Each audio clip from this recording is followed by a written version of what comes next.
Ing tutuking programa, mituringan niyang rated PG. Kailangan ing patnube at gabeding pengari para karing kayanakan amanalbe.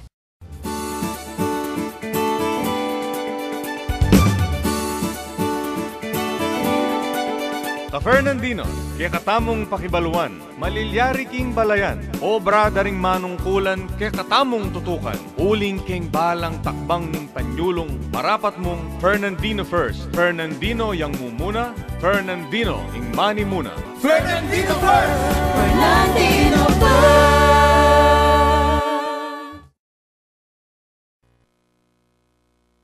Maya pa oras sa San Fernando, maya pa oras Pampanga. Malaos taong po kaya ning katamong pilot episode ning katamong programang Fernandino First. Fernandino yung mumuna, Fernandino yung mani muna. Ngayon pong kaorasan kaya katamong pisabihan ngayon kayabakan ing tungkol king maulagang tradisyon ning San Fernando. Yapin po ing Via Crucis or ing pamagpaku king Cruz. Balo yun naman po every year talaga namang daratangan dere miyayaliwang tao, manibat king miyayaliwang lugar. Ining tradisyon na ini. Pero bago tamo pumunta kay katamong pisabihan talaga, pasalamat tamo po at dinina nakatamong oras din kay katamong mayor ne. Yung pamuntok at mani muna kay tikim siyudad San Fernando, Honorable Mayor Edwin Santiago. Maya pa oras, Mayor.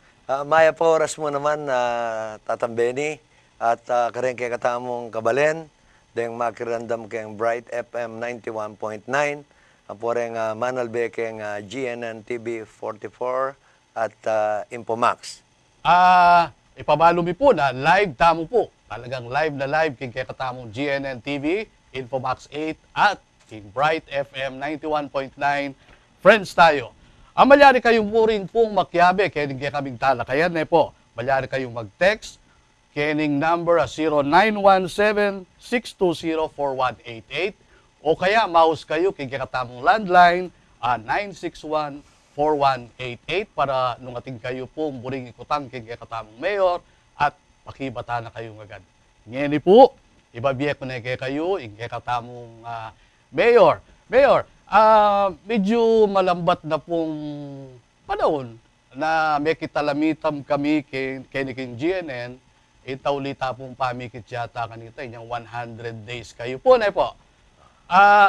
Pero dakal na po rin kasing mangutang kay katamo. But inga pili yung battle cry, Fernandino first.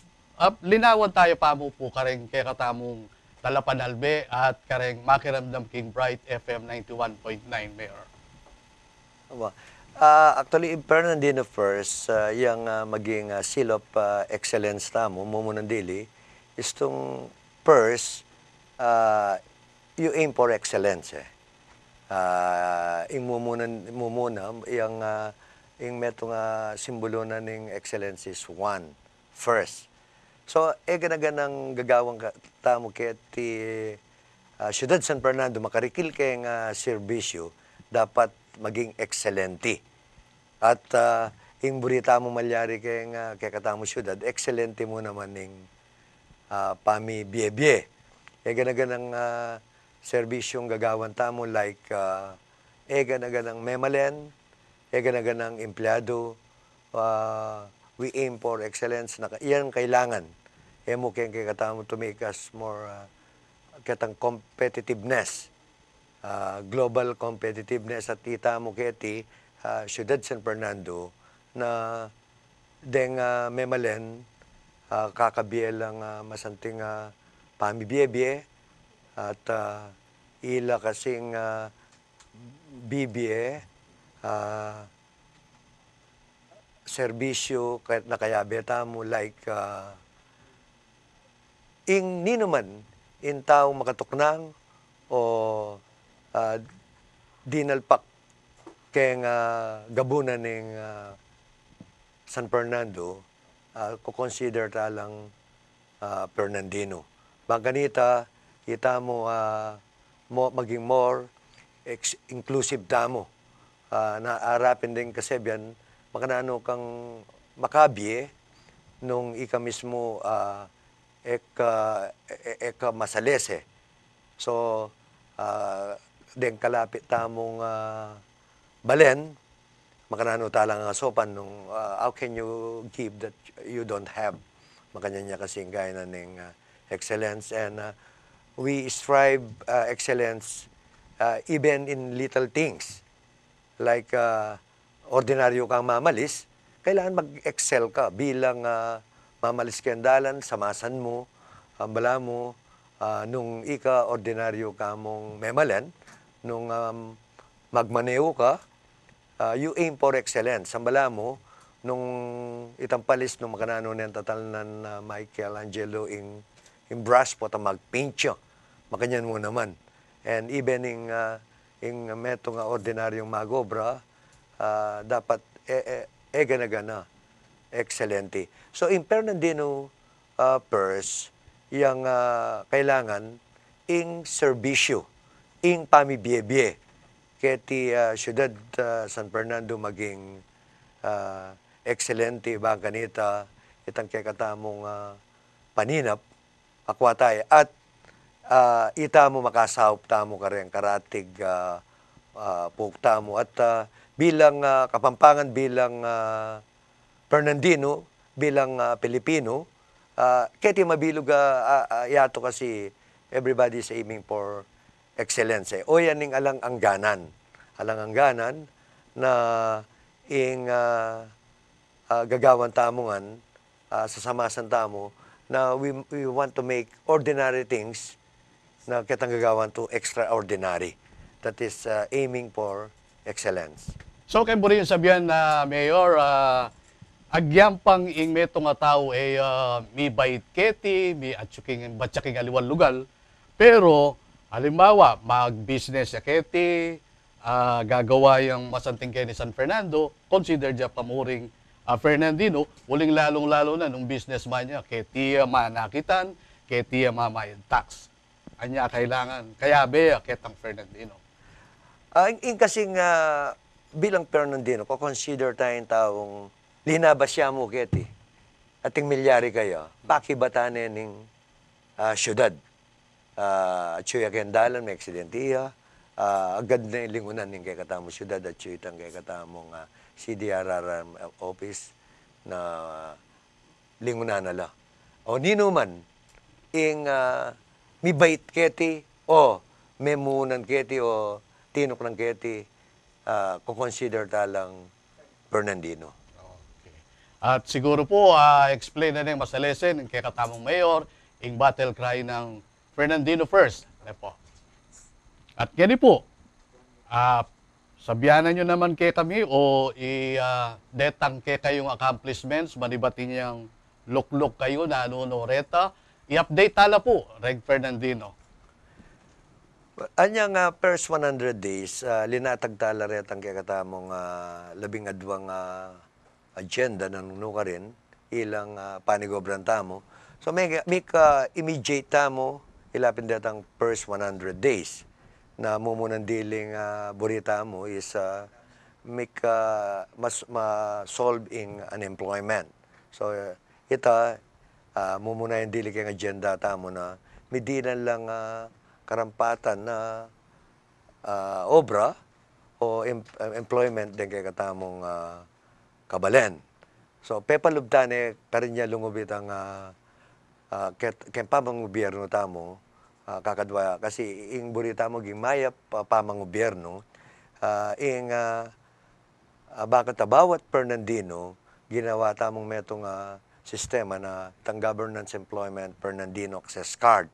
Nanungno ka rin lalong tala rin ganaganang kabalenta mo na anong karampatan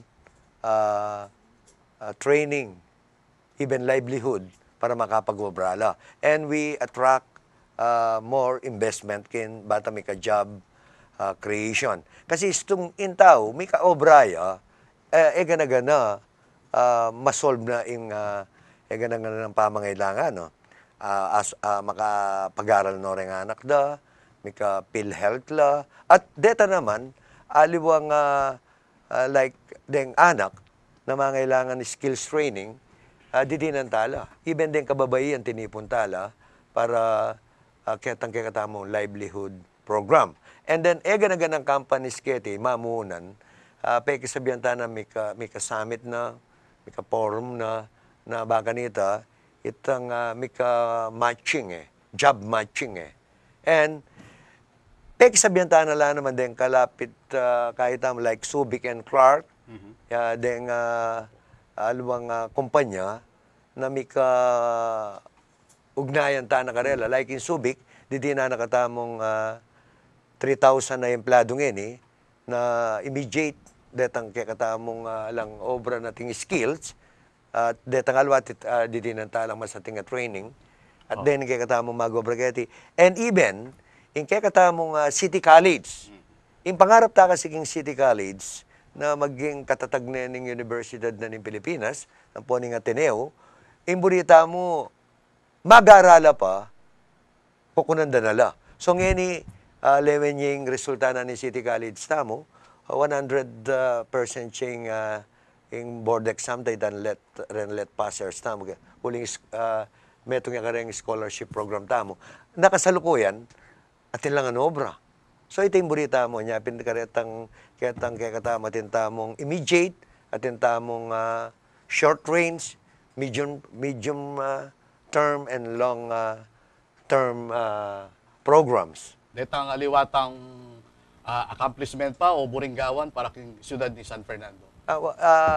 So atsuta kitang employment nandin na muna diling ing burita ang gawang kiti sa Medina lang obra rin kaya katamong kabalendeng anak at paragulan niya yung investment Nabay niya yung siyudad tamo, uling tamo mika ing rate tayo tinas in terms of taxes, keng buwis, keng business tax, ang po pa keng real property tax, nga milyar. So ngayon, metong yung sangkanita na may regulya ngayon kaya katamong syudad in terms of investment. Katunayan na metong katatalakad maragul migimbes keti ing Century Property. Let's say 5 billion project na umpisan din maglingunong papeles na yari na kami in principle as of yesterday. At yung metong talag like may groundbreaking Orchids Gardens. Orchid Gardens. At in the first green building hotel, italakad dyan naman kiti Invest Western. At ngayon, ganaganang kailangan tamong facilities kiti, ibiyada na rin. Like convention center, hotel and resort, in Century naman, 7 lang condominium medium rise. Medium rise din talakad na. So yan, may ka-economic opportunity na ganyan yan. So may ka-obra ganyan. Ngayon itamo, scholarship tamo, yasemasan tamo ngayon Baka ta maging match Kasalukuyan kasi kulang tamo kapulisan. So we are giving scholarship, criminology, kareng anak San Fernando, na ing syudad mismo yung mamayad matrikula. Kulang ta midwife, social worker. And then, ing government na naman, bibigyan scholarship, kareng government state college and existing na albaw, impact mag-opera, kulang ta agriculturist and kulang ta mo karetang kursong kailangan na rin companies. So ngayon din, ilang masanting gawatam. Kasi ita mo ngayon tuturingan na katapang most competitive city. As of year itang last evaluation na ng DTI together with the Philippine Chamber of Commerce na itamo pa mo rin ng most competitive and most in terms of business friendly. Sige, karangal tapa dapat pakibaluan po pero alata na po oras. Bildinan na kayo pong tauling pinandit para mamiye mensahe karing kaya katamong kabalen, lalong-lalo na kay San Fernando Mayor. Di nantala namang, kung binantala naman, namunta kining kaya katamong Via Crucis sa magaganap bano-bano kining Kutud, San Fernando.